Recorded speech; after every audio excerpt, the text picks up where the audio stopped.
भारत का कानून एक पक्षीय हो गया है, केवल महिलाओं के लिए है। शादी करना बंद कर दे लोग। अब तो कुछ घंटों की बात करिए साहब। पुरुष हेल्पलाइन कहाँ है? बारात निकली होगी जिस घर से, 15 दिन के अंदर उसी आंगन में उसी दूल्हे की डेड बॉडी आ गई। इन न्यायाधीशों के लिए बोला जाता है कि अगर हमें अदालत से न्याय न मिले तो मेरी अंतिम संस्कार, अंतिम अस्थियों को नाले के गटर में डाल देना। नमस्कार, मैं विदुषी मिश्रा, आप लोग देख रहे हैं सौगंध टीवी। मुस्कान वाले केस से हम सभी वाकिफ हैं। मेरठ में कैसे मुस्कान ने साहिल के साथ मिलकर अपने पति सौरभ की बेदर्दी से हत्या की। अब ऐसा ही एक मामला राजस्थान से सामने आया है, जहां पर पत्नी ने अपने प्रेमी के संग मिलकर अपने पति को जलाकर मार डाला। आखिर उनमें इतनी हिम्मत कहां से आ रही है और कानून इसको किस नज़रिए से देखता है, इस पर बात करने के लिए हमारे साथ मौजूद है रोहिणी कोर्ट से एडवोकेट AP सिंह। आज हम उनसे इस बारे में बातचीत करेंगे, देखते हैं उनका इस पॉइंट ऑफ व्यू क्या है इस बात पर। AP सिंह जी, हमने आपसे बात की थी मेरठ केस में, अब वैसा ही एक केस सामने आ रहा है राजस्थान से, जहां एक लड़की ने अपने पति को अपने प्रेमी संग जला डाला, वो भी शादी के महज 15 दिन बाद। इसके बाद जो सवाल गूंज रहे हैं लड़कों की तरफ से वो यही है, जब लड़की की बात आती है कैंडल मार्च निकाले जाते हैं, पर लड़कों की बात सोशल मीडिया तक ही सीमित रह जाती है। ऐसा क्यों?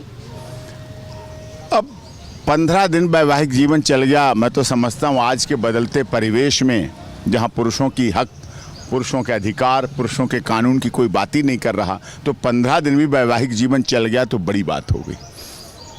अब तो कुछ घंटों की बात करिए साहब। तो शादी करना बंद कर दे लोग। शादी बंद नहीं करने लगे, अब लोग शादी के नाम से डरने लगे। ऐसा डरने लगे हैं कि अगर अब थोड़े दिन में माँ बाप कहेंगे कि तुम्हारे लिए हमने लड़की देखी है और आज देखना है, लड़का घर से भाग जाएगा, घर से भाग जाएगा, निकल के ढूंढा जाएगा उसे, उसकी मिसिंग के FIR लिखी जाएंगी। ये होने वाला। अब देखिए ना, 15 दिन में हाथों की मेहंदी नहीं छूटी, और वो हाथों की मेहंदी किसकी थी?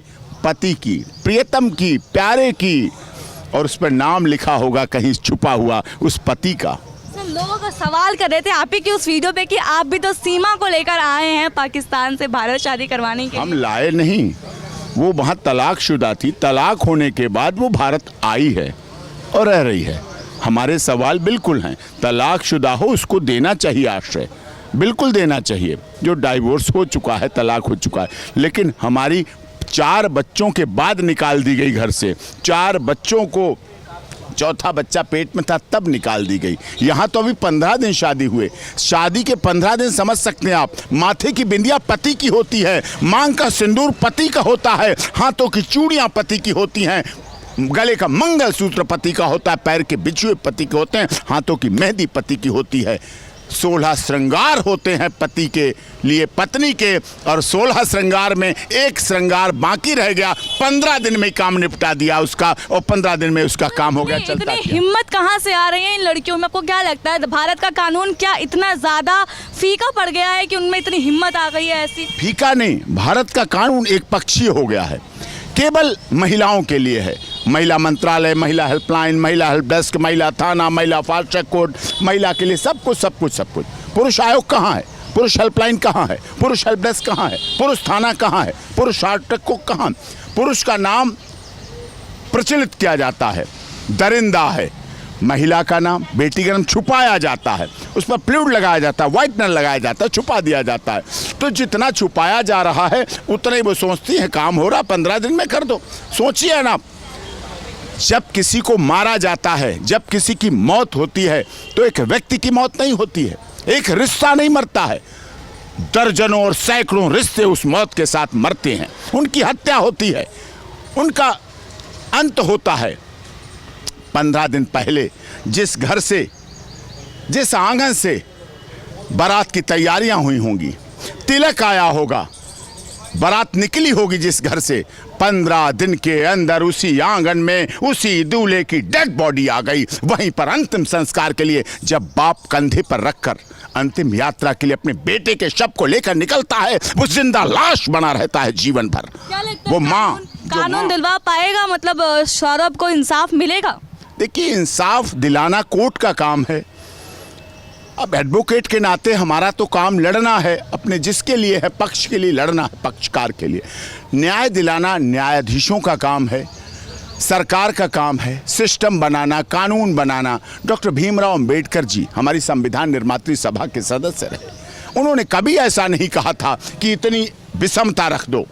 इतनी विषमता पैदा कर दो। उन्होंने कहा कंधे से कंधा मिलाकर बेटा बेटी चलेंगे, लेकिन बोला नहीं जाता है कि बेटा बेटी एक समान कहता है हमारा संविधान। बोला नहीं जाता है, किया नहीं जाता है, अमल में नहीं लाया जाता है। तो ये परेशानी, ये हरासमेंट लगातार हो रहा है और दुनिया देख रही है। और ये सुसाइड के केस, सुसाइड जब कोई करता है, ऐसा नहीं वो एक दिन में कर लेता है। सुसाइड से पहले वो जीने के लिए कितने प्रयास करता है, जिंदा रहने के लिए वो कितने प्रयास करता है। सुसाइड से पहले हर तड़पड़ता है, परेशान होता है, हर प्रयास करता है कि वो जिंदा रहे। जितना अधिक से अधिक प्रयास होता है, और जब वो सारे प्रयासों में असफल हो जाता है, तब वो फिर आत्महत्या की सोचता है, मौत को गले लगाने की सोचता है। ये गंभीर विषय है।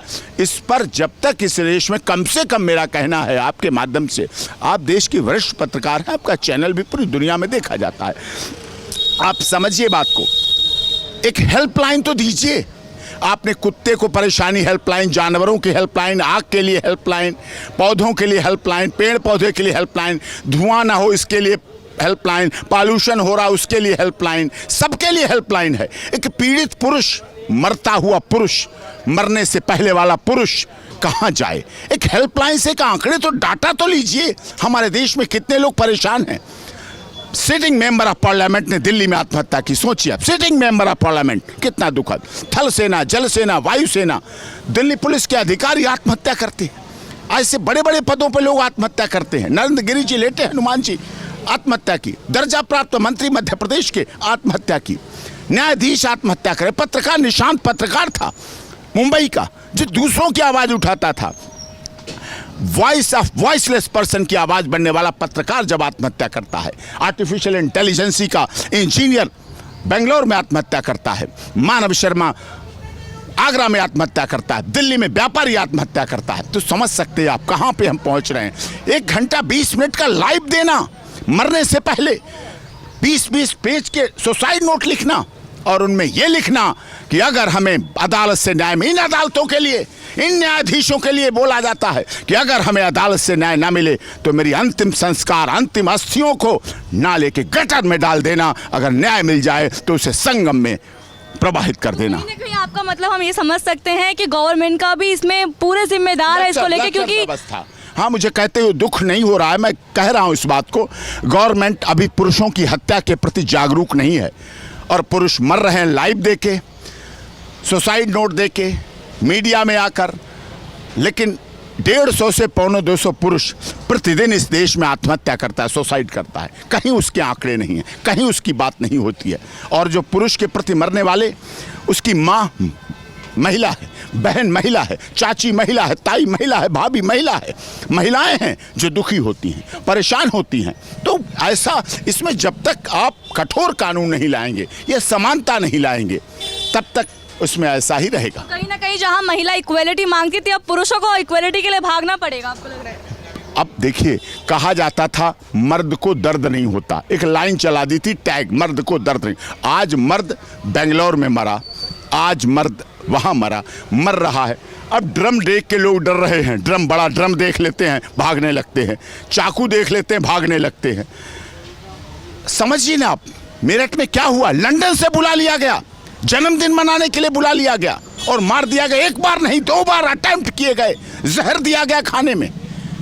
किस तरह का परिवार चल रहा है, किस तरह का समाज जा रहा है, किस तरह की हमारी व्यवस्था जा रही है। जैसा कि आपने सुना, एपी सिंह जी ने हमें बताया कि कैसे लड़कों के लिए कोई हेल्पलाइन नहीं है, उनके लिए कोई भी ऐसा नंबर नहीं है जहां वो कॉल करके हेल्प मांग सके। तो सीधी सादी बात है, जैसे महिलाओं को इक्वलिटी चाहिए, पुरुषों को भी इक्वलिटी मिलनी चाहिए, उनके लिए भी हेल्पलाइन नंबर निकालने चाहिए। बाकी आपका इन सब पे क्या ख्याल है, हमें कमेंट बॉक्स में ज़रूर बताएं। ऐसी और वीडियोज़ के लिए देखते रहिए सौगंध टीवी।